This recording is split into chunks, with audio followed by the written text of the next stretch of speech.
All good. Well, I make that 2 o'clock my time in Melbourne. Welcome wherever you are to today's webinar. My name's Mark Riley. I'm the General Manager of the Bid Academy, which is the training division of BidWrite, Australia's biggest bid support consultancy. With me today, I've got Nigel Dennis. Nigel, just want to say a quick hello. Hey everyone, thanks for joining us. Pleasure to be here with Mark. Righto, so today's topic, we are going to talk about what's missing in your bids. Now, don't take that as a personal confrontational statement. It's just some observations that we have put together following a recent period of research and reviews of a bunch of bids, and goodness knows how many years of looking at bids, and also bringing in the findings of some sort of renowned international practitioners. So we're going to talk about what could be missing in your bids and what could you possibly think about doing to solve that problem. So today's agenda, pretty simple. We're going to talk about what's missing and why. We're going to talk about what we can do and how to do it. And then at the end of it, we want to talk to you about how you can get lasting results through a learning system that we've developed here at the Bid Academy. So along the way, pop your questions in your chat. We'll pause every now and then to say hello, check in with everybody. But let's get into it. Righto, so what's missing and why? So recently, we've just embarked on looking at a number of reviews of documents that have been submitted by different types of organizations into different client sectors. And what we do is we look at 10 information and presentation categories, right? So on the left-hand side, we're looking for what you're saying, and we sort of categorize that into things like how clear are the strategy and the messaging? Is the document generally client-focused? Are we separating ourselves from the competition and other things like that? Then on the right-hand side, we're looking at what that looks like in the documents that you submit. So how well is it structured? What's the reading experience like for the people that are navigating their way through your documents and that type of stuff? So the left-hand side is what you're saying. The right-hand side is kind of how it looks. So against each of those 10 categories, we put in a score there from 1 to 5, and you can see the definitions on the screen there. So if we're not seeing a bunch of criteria, so for in each category, we've probably got 6 or 7 specific criteria we look for. If we don't see any of those, we get a 1. And if we see all of the criteria that we're looking for, we get a 5. And obviously there's a sort of range in between. So the thing to know about these categories is they don't all equally influence winning, but they are all kind of relevant in doing the best you can in every area of the bids that you put in.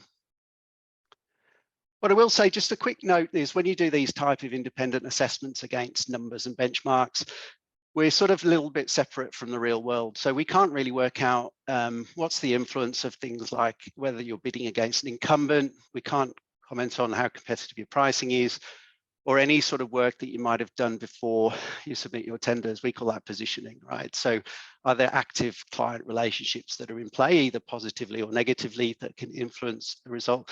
And we've got no idea how good the submissions of your competitors are. But what we do know is typically if you do a good job in most of the categories or all of the categories, most of the time you're going to come out on top. But as with all things like this, a low score doesn't necessarily mean you're going to lose, and a high score doesn't guarantee a winner. But most of the time, do well in all the categories and you'll kind of do well most of the time. Any thoughts on that, Nigel, before we dive in? No, it's a great summary there, Mark. The odds are certainly in your favour if you do all of these categories well. And as we're going to learn a little bit later, that the first part of those, the first 5 of those, incredibly important in the success rate and how organisations and whether organisations win or lose and getting their win rates up. So great summary so far, Mark. Let's continue on. Let's roll. Okay, so the way we present this stuff is those 10 categories, we present them on a spider diagram, so you can kind of see, and what we're essentially doing is putting the scores from 0 in the middle to 5 on the outside. So what happens is we've looked at it, the data I'm going to show you now is from about 15 bids, and what we're seeing from that summary is this sort of distribution, right? So over here you can see there's a bit of a depression on the right hand side. So we're doing okay in the categories around here on that side, but the ones on the sort of top right hand side, if you like, there's a little bit of a depression. And those are the topics that relate to the clarity of the strategy and messaging, the client focus, so the extent to which the document feels like it's been written for the organization you're submitting to. And by competitive focus, we're looking for content that helps the client separate you from your competition, right? So that what I've made now is a rather messy diagram, but essentially we regularly see a squashed top right-hand side, indicating that we're good at the stuff, you know, around, you know, the structure of the document, the design, and so on and so forth, and the packaging, and getting content that's relevant. But we're kind of a little bit not so good consistently at the sort of more client-centric content. So really, yeah, I was going to say good observation, Mark. And those three things really are what matters in bids. And as we're going to talk about those three, you know, that's 5 to 10 are the easier parts in bids, and people tend to do the easier stuff. And those three upfront things are the hard stuff. So looking forward to analysing that a little bit further. So to sort of break those three areas that can be a little bit deficient down, is we're often seeing there's either no or there's too many. There's either no clear messaging or there's too many unclear messages. So we all kind of want to say all the amazing things about our organizations. And in doing so, we often don't really cut through and land the real messages that matter, as it were. We're regularly seeing documents that are a lot about us, and potentially when I say us, I mean we as in bidding people writing bids to our clients. We want to talk about ourselves more than the client, mostly because it's easier and quicker, and it makes us feel comfortable. But not a great idea if you want your responses to be client focused and persuasive. And the last thing that we're seeing is a lack of competitive positioning. And by that is, I mean, information that your clients can use to make a choice, all right, to pick you over the other options that they have, which could be do stuff themselves, do nothing, pick one of your competitors, or pick you. So that's our findings. And so I say this was about 15 recent bids we've looked at in the last 3 months, but we can back that up with probably hundreds of other reviews that BidWrite, our consulting business, has done over the years. And we can also go to outside of our own expertise. For those that don't know, the gentleman called Tom Sant, he's written a fantastic book called Persuasive Business Proposals. And what he talks about in there are 7 sins of proposal writing. And in terms of, and these are things like, I'll just pop them up real quick. You can kind of read them. But it really gets important and relevant when you get up to the top 2, right? So the number 1 and number 2 sins, if you like, and this was from a whole, I think, quite an extensive period of research done over in the US, probably about 20 years ago now. But these top 2, again, they're following a theme. All right, insufficient understanding of the client's business problems, and lack of information on, you know, which people can make a choice other than price. All the other ones are kind of there or thereabouts, but these are the 2 mission critical ones that are missing in a lot of the stuff that we see. All right, so why is this? Nigel and I presented at a conference over in Sydney not long ago. We asked a similar question around how easy or hard is it to get real client-centric information into our bids, and why don't we do it so well? And we heard a load of things. This might be a little bit hard to read, but we got a lot of responses to this, and a lot of them involved the word time or lack of time. We don't necessarily know what to do. Lack of commitment. Some people just holistically blaming the BD sales team, which I think is probably a bit harsh. Lack of understanding, etc., etc. So lots and lots of reasons not to do it. And what these really distill down to is just sort of 5 things that we see, 5 main reasons. And as they come up, it'd be great if you could pop into the chat any of these that resonate with you, or anything else that you think contribute to the reasons why we're not so good at this stuff. No time, of course, we're bidding too much, we're bidding too many, and we're just going from one to the next. So that's kind of, if we were playing Family Fortunes and our survey said, the number 1 answer would be no time, I think. We don't know our clients well enough for other reasons we've heard. We don't know how we are different, which is interesting because, and if you think that through, you need to kind of understand your competitors well enough to work out what have you got that they don't. And in product sales, that's a lot easier than it is in service and solution-led sales. Only price matters. That's another old favorite. We have that conversation probably 2 or 3 times every week. And then there's another group that kind of not really sure how to do this stuff. So there you go. That's kind of what we think is, if you've got any other ideas, pop them in the chat and we'll pick them up. Nigel, any thoughts on that before we rock on? No, look, that's a great summary, Mark, of that stuff. I can't see too much in the chat. What are the issues of people having in their bids? What's stopping them from getting the wins? Go on, folks. Give us your war stories. What's hurting you in bids? What's really stopping you from knowing what's going next? Jen Shaw says, we know the client. We've done this before. Sure we do, but isn't every bid unique? They got different contexts. It's the context stuff. Really good comment there. So yeah, no, look, give us your pain points in bids. These are the 5 that we see quite often. There's others. Let us know. Go through the chat. I'll monitor the chat, Mark. But back over to you. There's probably another one, isn't there, that we're a shoe-in to win this one, right? So there we are, all good. All right, so here's where we are. We've got a rough idea what's missing, and we're having a bit of a think about why that might be the case. So let's move on now into what can we do, and how can we do it right? So let's go back to our little diagram. You remember we've kind of got the deficient space on the right-hand side. Really, what we're trying to do is to shove that. Particularly those categories around strategy and messaging, client focus and competitive focus. We want to shift those out so that we're kind of doing a better job on the things that we know are going to help you win more often. But we also want to learn to win in all the other categories, right? So if we can actually push the red line out, towards the edges, then that's going to help us. All right, so how do we do that? So fixing the problem areas, here's 3 things that we think make the most difference and that you can pick up and have a crack at if this is resonating with you as a topic.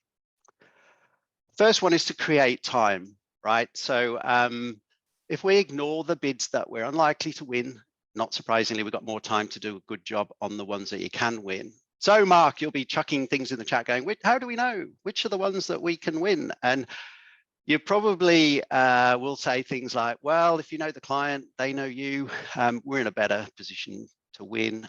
If we don't know the client and the bids landed just on our desks, then probably less likely to win, right? So building some discipline around when you elect to play is the best way to create time to allow us to make more persuasive submissions. And Mark, just on that point, there's a couple of notes in the chat about getting to know the customer, and there's a couple of ideas or the context about we just don't, the RFTs are confusing, we don't know, the project specifics are not that great, the client's often missing stuff. So that gets to the heart of, well, we don't understand the customer enough and they don't understand what we do. So how do we fix that problem? And I think what we're alluding to is this creating time to understand and to bid on those ones that we know are more likely to win, I think is where you're headed with this. We'll talk about that a little bit, about how to fix it shortly, hey? Absolutely. I reckon you're on a roll here, Nigel. Do you want to keep going? You're doing well. Keep going, Mark. All right. The second thing that we reckon you can do is get clear. All right. And by that, we mean understanding your client's problems and how you solve them better than the others. So a lot of clients have a lot of problems. What we're trying to work out and be clear on is what are the ones that really matter most, that are going to create that kind of emotional connection and relief in their mind that you're the people that are going to solve those problems for them. And then the third part of it is to tell your story. So make your case to win in simple language. All right, so those are the 3 things. I'm going to hand over to Nigel now. He's going to take us through them and just a little bit of background on that. So over to you, Nigel. So look, creating time is a really big thing, and as we are, seeing from the chat, it's I sense that, and we talked to a lot of people where bid people get the opportunity to bid when the request turns up in our inbox, and it's all systems go from that point in time, and we ignore what's becoming more important in the last few years, in particular in a number of service areas, the stuff up front, the positioning part. And what we need to do is understand the context of that bid a whole lot better. And it's very hard to do that if the first time we've heard it is when the bid drops in our inbox. So what can we do about it? There's 4 key questions that we can use and to create more time. And the first of these is understanding, is this opportunity real? If it's not real, why the heck are we bidding on it? It's not going to result in a contract for us. Why are we bidding? Second big question is, do we want this contract? Does it fit our core business strategy? If it doesn't fit your core business, then you can sure as hell bet that someone else will be more suited to that project or that contract than you. The third thing is, can we win it? And do we really understand the number of questions here, such as, do we really understand the customer's issues, goals, objectives, drivers, all that stuff? Do we have a strategy to position ourselves better than the competitors? Do we have internal buy-in? Are we really committed to winning this bid, or are we just going through the motions? And then finally, the question we ask ourselves is, can we do it? The important point I want to make here is this.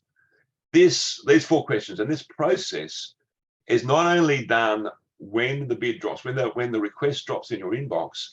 It should be, and it can be and should be done at various points prior to a request coming out, if your organization is aligned that way. And we find that a lot of organizations, Mark, just unaligned that way, aren't they? They just think that once the bid drops, that's when the starting lights, when the starting gun goes. But it's the upfront stuff that I think is really important. But the point is that this process can be done at any time in the whole bid life cycle. All right, what's the second thing we need to do, Mark? The second thing we need to do is be clear on those client needs and how we're going to solve them. And how we're going to do that. This is the most important side of the whole deck, really. And you may have heard me talk about this before. I was talking about this before. It's the 3 C's of bidding. And the most important of those 3 C's is the customer. How are we going to understand them? And it's a common theme, as we found in our survey, found in our reviews. It's a common theme that we see day in, day out. People are just not focused well enough on the customer. Even though you think you might, you're just not. There's tricks and tips about how you can focus better on the customer, particularly about writing about them. The second thing, the second C is the competition, and any bid, or at least most bids, are not devoid of the competitive context. Someone else is trying to win this contract just as much as you. And so we need to consider what their capabilities are. And then we need to consider also what our capabilities are against what the customer needs and what our competition is. And if we build all those 3 things in together, it delivers our strategy, our story to win. And it's those 3 things really that answers this question. Why is the customer going to select us over the other choices that they have at their compelling strategy to win? And it really is, what does the customer care about that we can give them that others can't? And the third thing we can do to get better is really tell our story more clearly. And in my view, I think Mark shares that view. We complicate our bids way too much sometimes. Just keep it simple. The KISS principle. Keep it simple. And we can do that by simplifying the language, simplifying the number of sentences, the words we actually write. And there's a whole bunch of ways to do that. There's a thing called the Freshkin Capability Index. If you don't use that, it's becoming more popular again. It was popular 15 years ago. It's becoming back into fashion and vogue again. The use of passive voice needs to be less than 10% of the whole bid. We need to use active voice and really only write what we need to write, what's going to tell our story better than the others. So that's the simplification bit. And if we do that, then we layer over that the compelling stuff. And there's a million ways we can be more compelling. This is the structure that we at BidWrite use quite often that others may know about. It's the issue, solution, benefit, proof. We contextualize it with what matters to the customer at the start, what matters to them. If we reflect on what matters to them, then we can build our solution to what matters. We can describe what the benefits are of our solution, and then we can convince them to select our offering with our benefits, with some evidence or proof that we have that we've got from previous project. So that's how we do it and what to do more. 3 ways to get more practicalities into our bids. Mark, what's next? Thanks, Nigel. I think what's next is what's holding people back from doing this stuff Well, in it's the real world. so here's the thing, right? We just picked 3 topics, right? We could have picked another 25 topics. You know, we haven't really touched on too much on positioning and what you do there, and we haven't really touched around the ins and outs of managing a bid and getting everything done properly, or design, or all those other important things. And what we kind of feel these days, we've been in training, doing training for the last 12 or 13 years in Australia on bidding and stuff like that. And what we're finding is that learning this stuff is a lot easier said than done, right? The world's getting busier.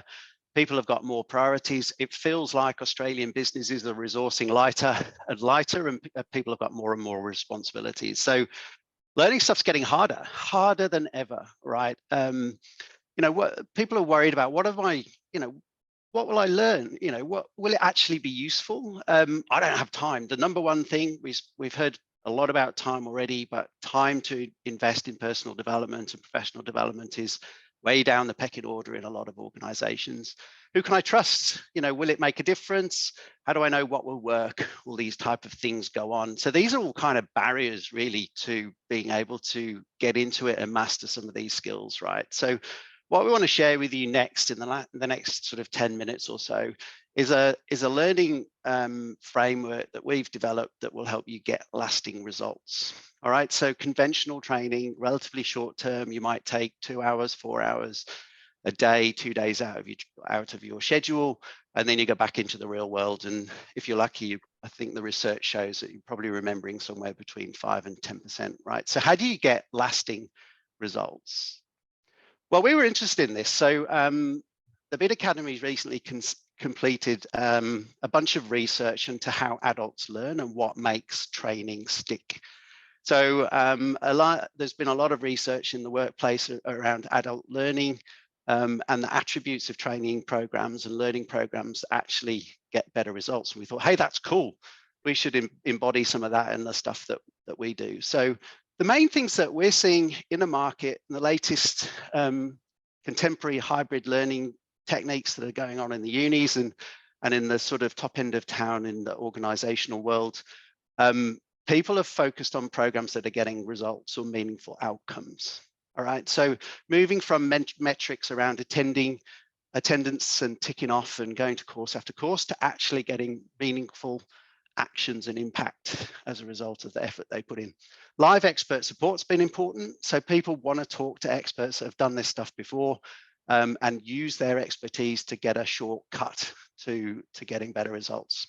Flexibility is more and more important. So as we get busier, people have got less time, and we work with a lot of small and medium-sized businesses, and for them to take a day or 2 days out of their business is so difficult. So having the ability to learn when you want to learn, using technology to make the transfer of information easier, and you can do it when your brain is ready to accept the information. It's really, really important in getting training content to stay in the conscious memory.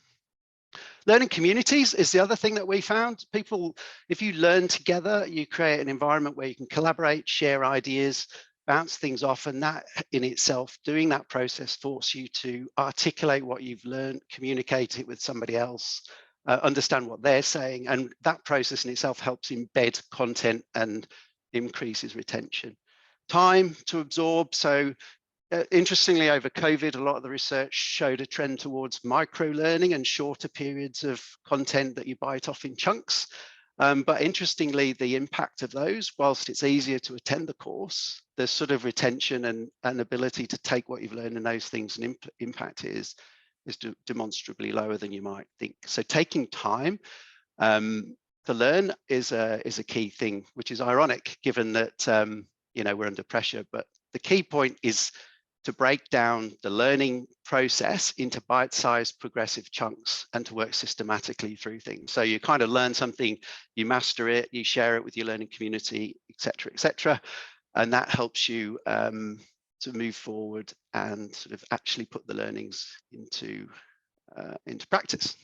Hey, Mark, it'd be interesting just to pause there and reflect from this community on this call today. Of those aspects, which one of those resonates with the people on this call? Just pop it in there. I'll pop it in the chat of those 6 aspects there about how you learn. Which one of those resonates with you? Which one of those are the most important things for you? I'd love to hear. Just write one of those words in the chat. Outcome, experts, flexibility, communities, time, or bite size. Which one of those resonates for you? Interested in your chat, in your views, and yeah, here we go. We've got the learning community, experts, hearing from experts. Mark, flexibility in times, getting a big rate. Flexibility, more time. I need more time back. Aren't we all busy at the moment? Meaningful outcomes, flexible delivery, says Victoria. Great stuff. And the other Victoria says bite-sized chunks. Yeah, isn't that great? We want to just bite off on something, bet it away, and then learn. Jen says we need more time. Time is important for her. So really good cross-section there. Experts, flexibility at times comes up a lot, and bite-sized chunks. So, hey, thanks, folks. Really just really interesting to hear what the important stuff are for you. Thanks, Nigel. And folks, that white paper, you can see the front page on the screen at the moment. That's just getting ready for publication. So if you're interested, just ping us in the chat and we'll work out how we get that to you. It'll probably be going on general release in the next little while. Yes. Okay, so we thought we'd take all this cool stuff around how you make content stick. And bear in mind, we're trying to fix the problems of, concentrating on that client-centric aspects of our bids that are missing, but we're not forgetting the other stuff as well, all the other things you need, right? So we thought we'd take these kind of attributes of an effective learning process and build them into what we call the Bid Accelerator, which is genuinely a next generation learning system. So we've got all the attributes down on the left-hand side. Inside of our program, we've kind of built those in, all right? So to get meaningful outcomes, participants build and follow their own personal action plan under the guidance of experienced coaches through live coaching sessions. So you get the chance to share and bounce your ideas off both the people that you're on the course with and the coaching community. Flexibility using online learning management systems. So you can be studying when you're on the train, on the plane, if you've got Wi-Fi, and so on and so forth. So just making it digestible in where you can learn when you want to learn is so important to landing the content in the right part of your brain. Because if you try learning when you're not ready for it, you remember a far lower percentage. So learning communities built in through live sessions again, where you get to engage and collaborate, and spending time, all right? Spending time in bite-sized progressive chunks where you can kind of master all the skills you need in the bidding life cycle in logical steps. All right, so that's something that's completely different. And our goal is to make sure everyone that comes through this program gets something out of it and goes away and gets some real results in their world. So just very quickly, the course elements, 12-week program. We do 12 modules accessed via a learning management system. We reckon it probably takes an hour to 2 hours per module to work through, exercises and other things. And there's lots of tools and techniques and things like that, takeaways that you can take from the modules and out into your business. Weekly hour of power sessions. So that's the only fixed time obligation. You get to spend an hour with your cohort every week. We do ask you to do an exam. We're quite keen to make sure that the learning's embedded. So a little exam sits in there, and then we get you to do a 90-day action plan. So throughout all of that, what we're trying to do is accelerate your pathway to lasting bidding success. So that's the outcomes that you want to get in your business in your time frame. That's the name of the game. Okay, so let's talk a little bit more about results. So a key output of the program is your 90-day action plan. Now that could be an organizational action plan, or it can be your own personal development plan. But the idea is that the way the program's organized, we've got a bunch of modules. The first 4 are what we call positioning. So that's all the stuff that helps you get better at the strategy, messages, client focus, the types of things that we were talking about. That's the real goal that's up front in the program, and that's the bit that not many companies and people do very well. So there's a lot in there. The next bit's around bid planning and preparation. So how do we put together compliant and compelling submissions. You might have any number of actions that you're building into your plan that you kind of want to capture and move forward. And then the final 4 modules are all around communicating and creating and communicating value. And that itself is one of the hardest skills that there is to learn, but it's broken down for you in a super simple process. So at the end of the 12-week program, you've built yourself, with the help of your coaches, your individual plan that you're going to take away into your business and get the results. We set you off on a 90-day challenge where you're still supported by your coaches, and go off and see how you go. And then we get you to check in at the end of that 90 days, see how you went, and then we'll sort of get together and applaud achievements and so on and so forth. All right, so there we are. At the end of the program, we give you guys a micro credential, as we call it.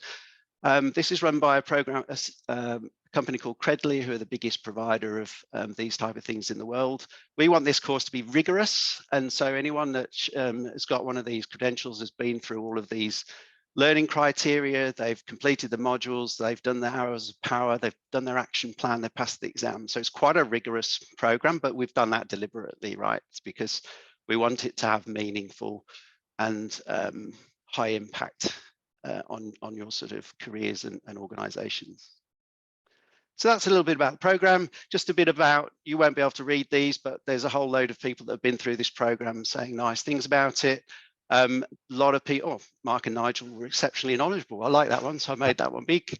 And a few other things. So we'll be sending this deck out later, or you'll be able to watch the recording, have a bit more of a read about those. But it's interesting, like people in the chat, the feedback's connecting back to the versatility of the program, the length of it. Whilst it's long in terms of its duration, the actual contact time is small and efficient and helps people get better results.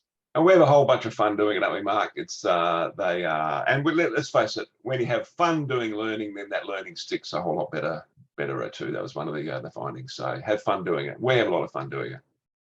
Alrighty, so we are conscious of time. We're about 2:30. We're trying to get you all out of here by 1:45 at the latest. Just very quickly, the next part of the thing is, if you want to get lasting results, we have got an invitation for you to come and join our next intake, if you like, on March 1. The course fee, which includes all the tuition and modules and things like that, is all in there. And then all you need to do to register is scan that QR code, add it to the cart, and pop in a March 10 off March 1 code to get yourself a discount. So I think without further ado, I will pause there. Any final reflections, Nigel, from your side? And no, look, I guess the takeaways here are, people need to do better on bids, becoming more competitive in the marketplace. And we need, if you're not professionally developing yourself, then you're really falling behind. It's no more status quo. You don't just stay where you are. You're falling behind because everyone else is moving ahead. So you and your organizations deserve better. And if you win just one more deal out of this, it will pay for itself multiple times over. Looking forward to seeing you. Any comments or questions in the chat? We are just about done, I think, but happy to stay on and hear any questions or talk with anyone if they'd like to for the next 10 minutes or so. I think, Mark, happy to turn the recording off at that point. And thanks very much for coming along. If you want to hang along and ask us some questions, we'll be here to do that.